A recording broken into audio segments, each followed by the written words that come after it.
Hello people, welcome to Restart and Rise to another vlog. So ఈరోజు మనం కాకరకాయ fry air ఫ్రైయర్లో ఈజీగా ఎలా చేసుకోవాలో చూసేద్దాం. కాకరకాయ చేదుగా ఉంటుంది కాబట్టి అందరూ ప్రిఫర్ చేయరు తినడానికి. సో అది ఆ బిట్టర్నెస్ మనం తగ్గించుకొని ఎలా చేస్తే బాగుంటుందో చూసుకుందాం.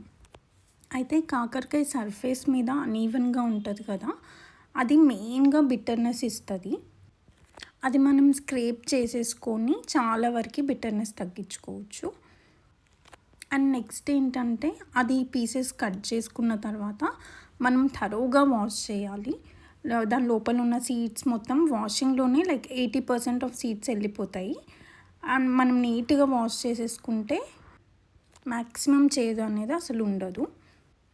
సో చూస్తున్నారు కదా, నేను కొంచెం పసుపు అండ్ సాల్ట్ వేసుకొని 2-3 టైమ్స్ వాష్ చేసుకున్నాను.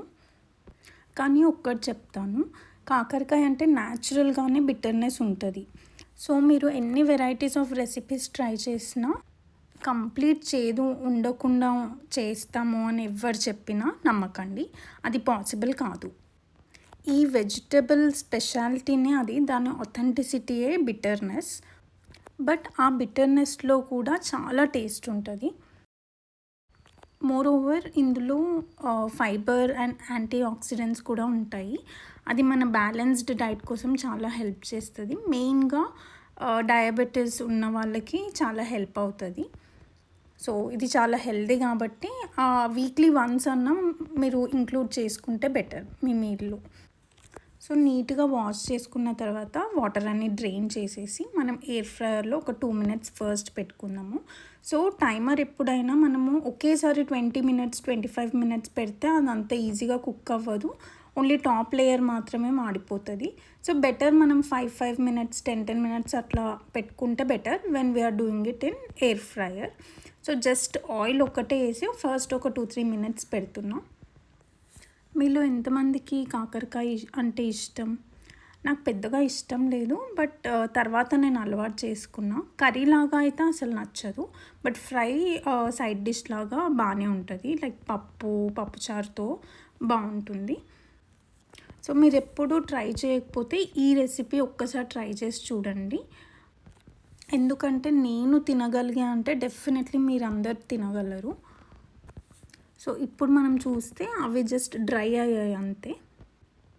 లైట్గా మిక్స్ చేసేసుకొని మళ్ళీ ఒక 5 to 7 minutes అట్లా పెట్టుకోవచ్చు. ఇంకోటి ఏంటంటే మనం వాష్ చేసేటప్పుడు ఆల్రెడీ పసుపు అండ్ సాల్ట్ వేసుకొని వాష్ చేసాం 2-3 times.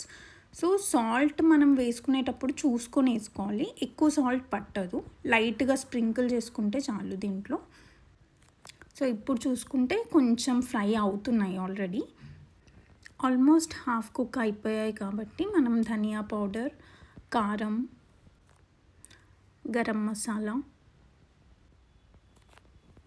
అండ్ సాల్ట్ కూడా కొంచెం వేసేసుకొని, మెయిన్ ఇంగ్రీడియంట్ నేను వేసుకునేది ఏంటి అంటే కోకోనట్ పౌడర్ 2-3 spoons వేసుకుంటే బెటర్. ఈ కోకోనట్ పౌడర్ వల్ల కొంచెం టేస్ట్ మారుతుంది. అన్నీ వేసుకొని మనం మిక్స్ చేసి ఇంకొక 7 to 10 minutes పెట్టుకున్నామంటే మన టేస్టీ అండ్ హెల్దీ కాకరకాయ ఫ్రై రెడీ. డీప్ ఫ్రై లేకుండా చాలా తక్కువ ఆయిల్తో క్రిస్పీగా టేస్టీగా చాలా బాగుంటుంది ఈ రెసిపీ. రైస్లోకి సైడ్ డిష్ లాగా చాలా బాగుంటుంది. అండ్ అలా కాకుండా మనం నార్మల్ చిప్స్ లాగా కూడా అలాగే తినేయచ్చు, అయినా కూడా బాగానే ఉంటుంది. Do try this and let me know how did it turn out. That's all for today's video. Please do like, share and subscribe if you haven't subscribed yet. And do explore the channel by watching all the videos. Bye everyone. See you in the next vlog.